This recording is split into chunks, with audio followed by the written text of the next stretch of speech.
Okay, so next thing I want to talk about is lenses. When it comes to buying a Leica M10 or any Leica M, you should think about what lens you want to use. And in my case today, I'm in Tokyo. I'm using the Voigtlander 28mm f2, a spherical Ultron Mark II. And I really like this lens. It's really cool. I'll make a review about it later in the future.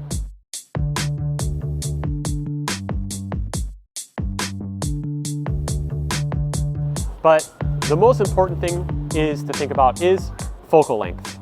And focal length is kind of a decision that you should be making before you buy a Leica M, in my opinion.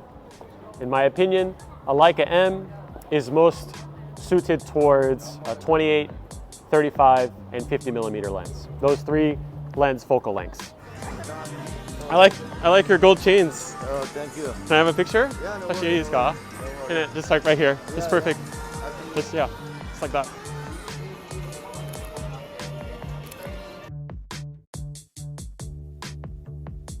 Really, when you talk about the viewfinder and the frame lines, you have to decide on what magnification you get. So if you're getting the real standard viewfinder magnification of 0.72, that means, to me, it's most suited towards a 35mm lens.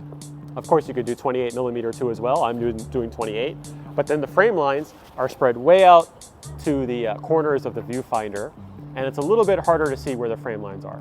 Not impossible, totally fine, but still, I think that 0.72 is more suited towards 35mm. Then you put a 50 on, those frame lines get shorter, smaller.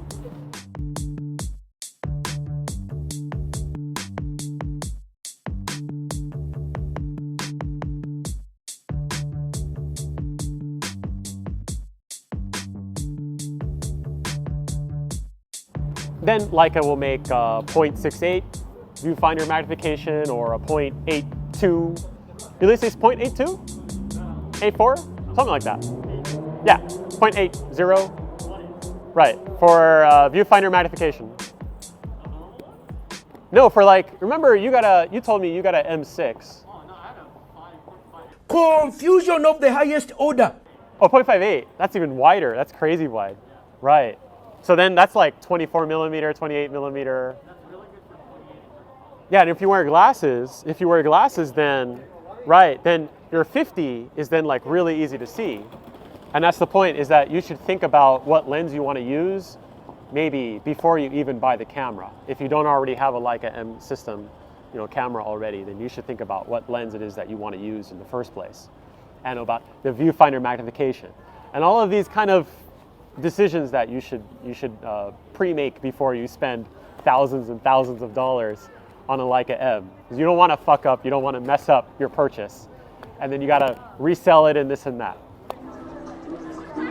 Another thing you can do is, once you have focusing by feel mastered, is you don't even have to put your eye up to the finder. If you're shooting like a 28 or a 35, it's going to be a lot easier to just shoot from right here and chest height level, especially in Japan. Japanese people are shorter. So I find that if I have to put the camera up to my eye and then take a shot of somebody that's shorter than me, I have to bend down like that. So that's why you see me bending down sometimes, because Japanese people are shorter and I'm trying to get, more of them in frame. But I can also just shoot, from about this height, and I can get them in frame easier. So that's also something you have to practice with, how high you put the camera up and low you put the camera up, and left and right, and these kind of things that I mean, I'm not saying that I'm good at it. I'm not saying that I'm a master at it. I'm just saying it's a thing that I do, and I have a hit rate of, I don't know, like 50%. I don't know. It's hard to tell sometimes. It's a crapshoot sometimes, to be honest. But there are masters out there, magnet photographers who've been doing it their whole life, and they can shit all over me, When it comes to lenses themselves, there's Leica lenses, there's Voigtlander, there's Zeiss, there's so many other third-party lenses out there. There's so many lenses in the system dating back to the 1950s.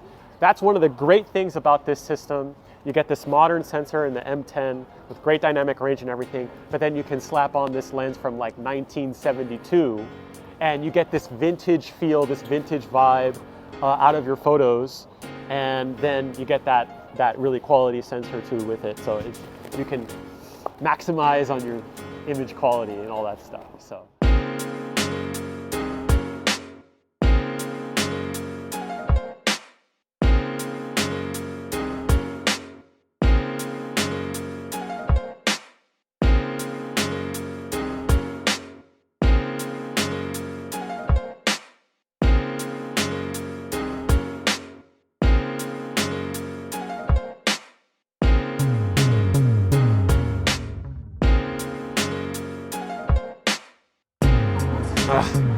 I missed it. That's the main thing people are controlled by. Thoughts, their perception of themselves. They're slowed down by their perception of themselves. If you're taught you can't do anything, you won't do anything.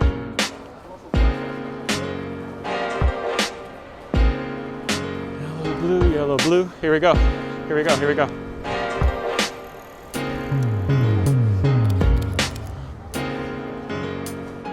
It's a thing.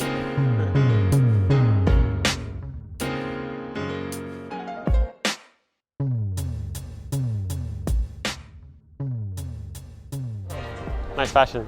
Thanks. Thank you. At night, it's like super crazy friendly.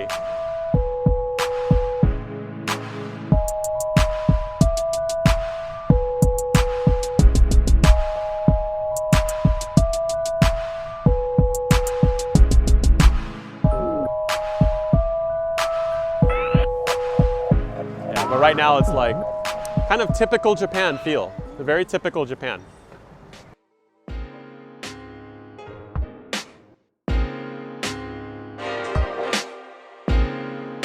This is the problem in Japan.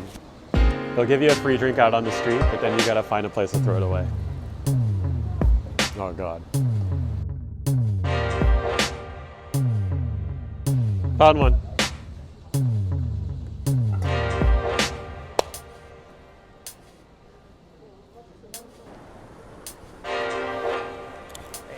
This. Quick reaction. They were so ready. They were so ready to say hi to me.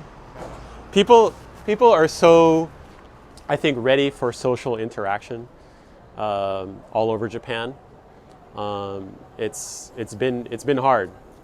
I think there's been a lot of depression, like social anxiety, social depression, and honestly, I feel like this real kind of desire to interact with me from a lot of people these days. So it's nice. It's nice. We're almost there. We're almost there, guys. Almost. Not there yet completely, but we're getting there.